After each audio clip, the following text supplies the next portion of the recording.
External components are an awesome way to enhance your builds, and it goes way beyond just skill power. You can give yourself more fire attack, skill duration, heals, and a bunch of other crazy stuff. So you have your standard external components, and then you have your sets. And within those sets, you have ultimate and you have rare. But it can be really confusing on how to farm these in the end game, so I'm gonna break that down for you. I've also created a really cool infographic as a takeaway guide to make things easier for you when you're on the hunt. Let's get to it.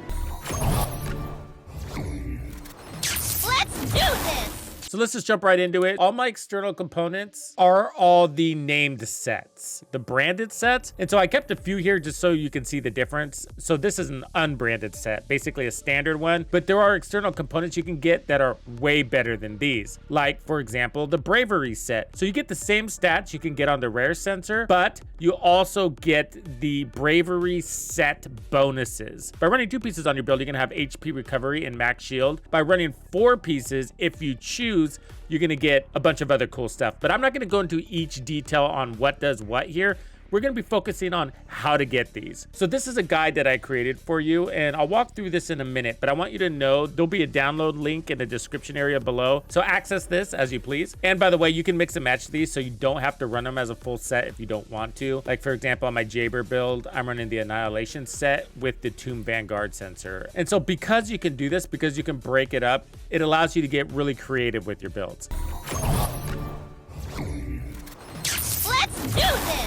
So the standard way to find this information is just to go into your Access info, and if you click on external components, they're all listed here, everything, including the really basic ones. So let's sort by name instead of tier. Okay, let's do that. Now let's just look at the ultimates. Okay, so these ones are like pretty straightforward to unlock. So we're just gonna breeze through this part. All you have to do in order to unlock these is beat the Colossus that delivers these. Now these are only hard bosses here, so just keep that in mind. You know, there's no guarantee you're gonna get these, but when you do fight them, they tend to drop them. But RNG is to decide on what you're gonna get. You could get duplicates or whatever. So if you want the perfect sensor, for example, you're gonna have to fight the Molten Fortress over and over and over again until he gives it to you, and then so on and so forth. So these are all really straightforward. They're all listed on the infographic as well. So if you want to avoid toggling through this, you have one easy place without having to click on things. Okay, so these are easy. So I've gathered that some of the community is confused on the rare ones. Just because these are rare doesn't mean that they're subpar. Some of these are actually really neat. They're not less stats than the ultimates, they're unique. The stats that they have set them apart, so they provide different value. Okay, so we have a bunch of these. The way you get them and the way you farm them is a little bit different than the ultimates. Each external component set has 4 pieces, as you would expect. Now the acrobat set, let's use this one as an example. Wow, crazy, right? These are all the locations you can get it from. So that right there is completely different than the ultimate set. But there's a big but here, okay? You can't just go out, for example, to the fortress on normal and central control unit mission and beat the monster. You can't just go do that. You first had to have unlocked this by acquiring it from Hanged Man. And I'm not just talking about the sensor. I'm talking about each individual piece. So if you want to farm a full set, first you have to go and beat the Hangman, get him to deliver you each individual piece. Only then can you go and farm each of those individual pieces out in the open world missions. So what this means is that even if you've entered into end game, so level 100, and you're playing hard Colossi, it's likely that you have to go back into normal mode to get the remaining drops, because most of us were just progressing quickly. So we didn't fight the like normal mode Hangman over and over and over. We fought him, we beat him, we moved on to hard mode. And so that means if you want the full set, you're gonna have to go back to Hangman and unlock each individual piece. Sometimes you can get lucky and get all 4 pieces on a single drop.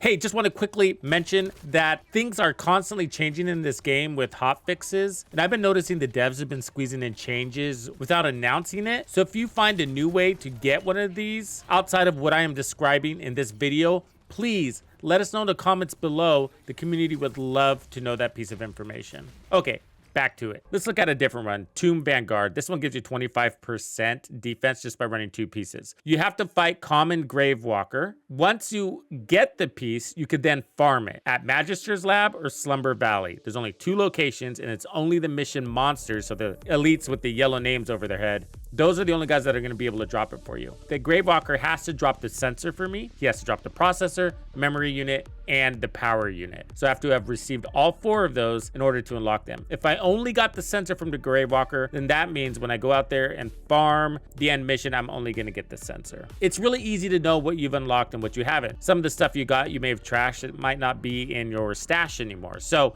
when you go to this menu and you sort, if it's grayed out, that means you haven't received it from the Colossus yet. So just go back there and fight him. It'll be an easy fight, I'm sure. If you're post 100, do it over and over again until you get one of those pieces. Don't have to keep it because you're level 100 and it's going to drop something below 100. Obviously, you're not going to want that. Feel free to delete it. You don't need it. You just had to have received it to unlock the ability to farm it.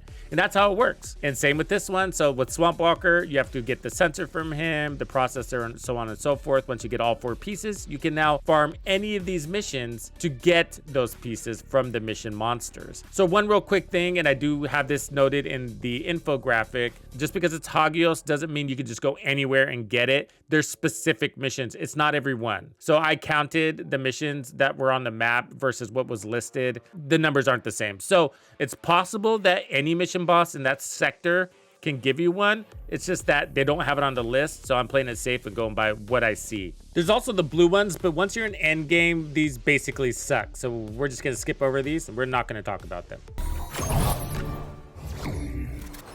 Let's do this!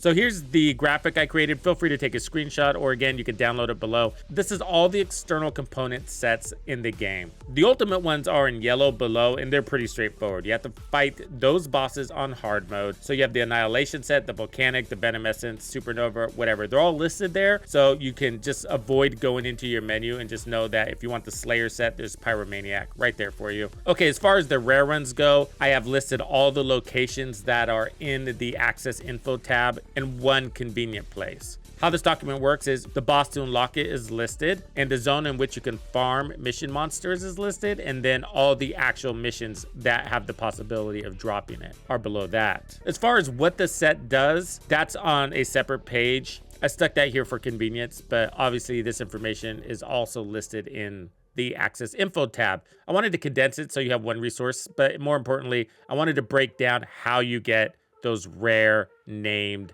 external component sets. Hopefully you find that helpful. I'll see you on the next one. Thank you for hanging out with me. My name is Tuxedo Bandido. That's Tito Bandido. One and only. And this was another episode of The First Descendant. If you found this video helpful, subscribe, like, and turn on notifications to ensure you don't miss out on the fantastic experiences waiting for you in The First Descendant. And if you like videos like this, check out the one I have recommended for you right here. If you have anything you want to see covered, be sure to let me know in the comments below. And thank you to all the channel members and donors who make everything possible. Tux Nation wouldn't be without you. When you buy or download anything for The First Descendant, be sure to use Tux's creator code to support the channel. Easy peasy.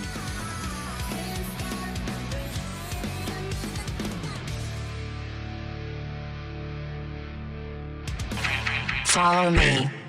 I get it.